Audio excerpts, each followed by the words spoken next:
ॐ अज्ञानतिमिरान्धस्य ज्ञानञ्जनशलाकया चक्षुरुन्मीलितं येन तस्मै श्रीगुरुवे नमः। हरे कृष्ण।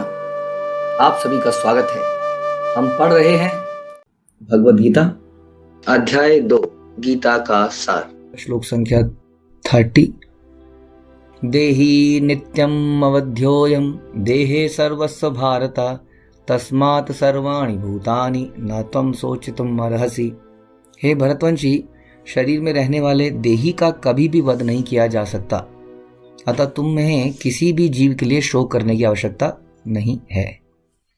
तो ये भगवान अपना आत्मा के विषय में जो डिस्कशन है, this is almost end of that session.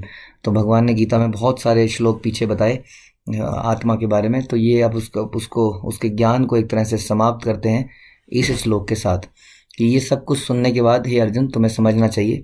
तो हमने बहुत चीज़ें सुनी आत्मा के बारे में। हमने देखा कि identity of the living entity क्या है। लिविंग एंटिटी की आइडेंटिटी क्या है कि वो एक अणु आत्मा है।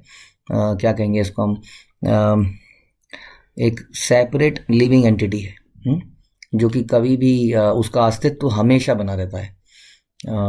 हमेशा से वो थी संसार में, उसने अलग अलग रूप लिए जिसको भूल गई है, लेकिन भगवान कहते हैं मुझे अपने तुम्हारे वो सारे अलग अलग रूप याद हैं और आगे भी हमेशा रहेंगे। तो आत्मा एक इंडिविजुअल सोल है, सेपरेट आइडेंटिटी रखती है और ये क्या है, भगवान का अंश है।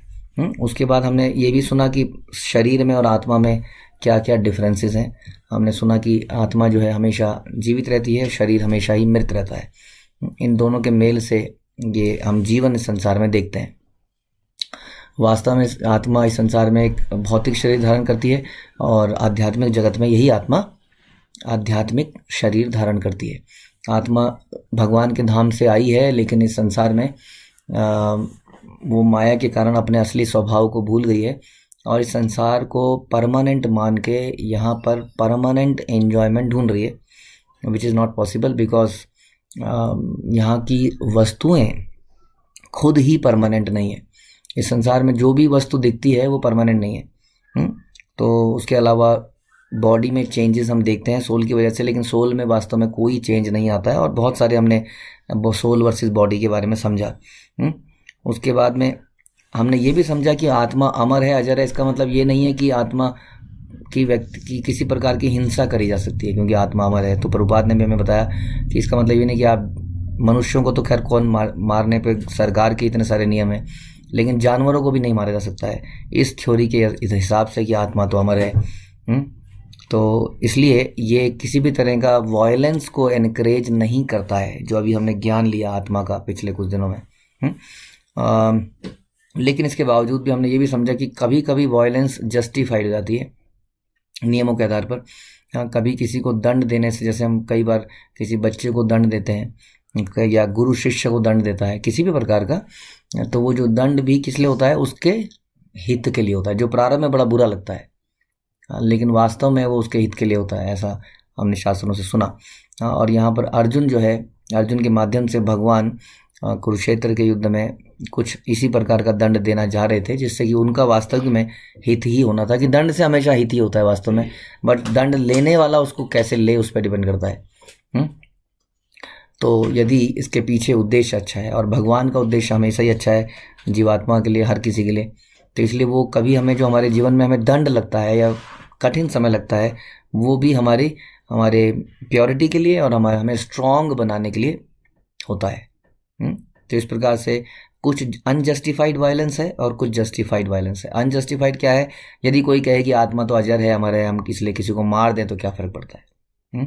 तो ऐसा गीता नहीं बोलती है, लेकिन गीता ये जरूर बताती है कि जस्टिफाइड वायलेंस की कहीं पर अगर शास्त्रों के अनुसार, गुरु के आधार पर, भगवान के आदेश के अनुसार वायलेंस करनी पड़ेगी तो करनी पड़ेगी।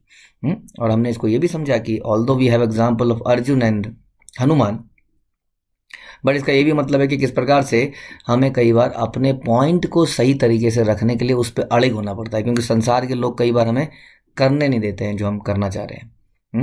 वो अपनी तरफ को ही खींचने की कोशिश करते हैं।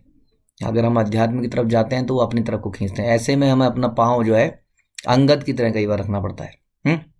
इसको भी एक तरह का, although it is not violence, but इसको भी कह सकते हैं कि कैसे अपनी दृढ़ता, डिटर्मिनेशन। तो justified violence which is as per the instructions of shastra, जैसे कि अर्जुन को बोला गया। तो कई बार आपको ये भी करना पड़ेगा। भगवान की प्रसन्नता के लिए हमें कई बार कड़े कदम भी उठाने पड़ेंगे। ठीक है, तो ये सब हमने सुना।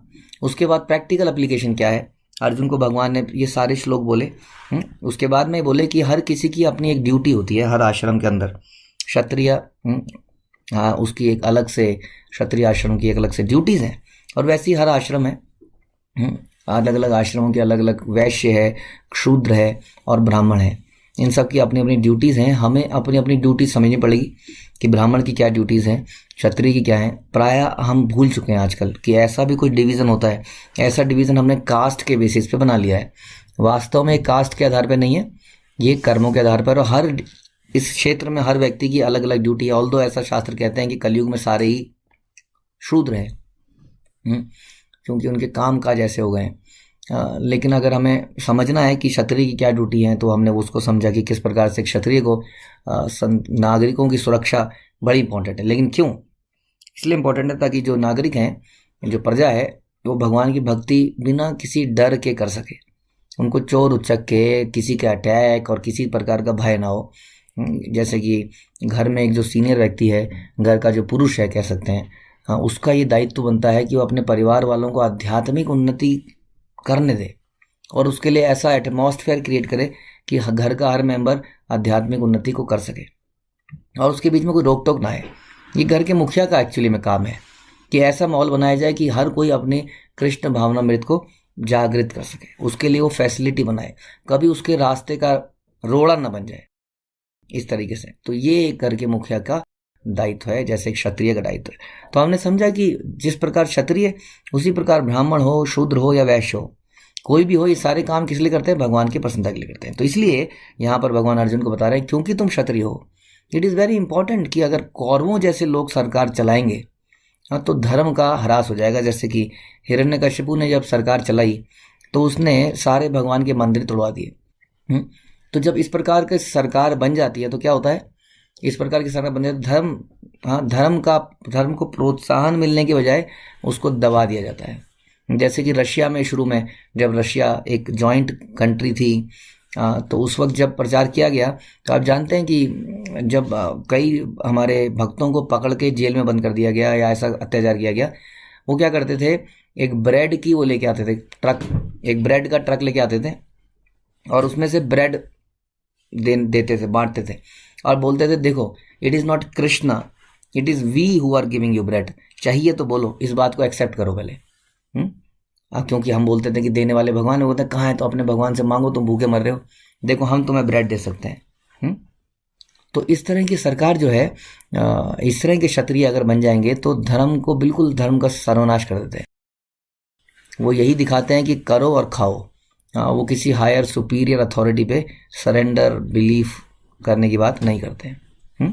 तो इस प्रकार से एक क्षत्रिय की ये जिम्मेदारी बनती है कि वो क्या अपनी प्रेस्क्राइब ड्यूटीज़ को अबैंडन ना करे, और इससे बेहतर है कि वो बैटल फील्ड में लड़ाई करे और मृत्यु को प्राप्त करे। तो ये उसका दायित्व है। तो ये हमने सुना, अर्जुन जो है मोह में ग्रस्त हो गया था पिछले कुछ श्लोकों में।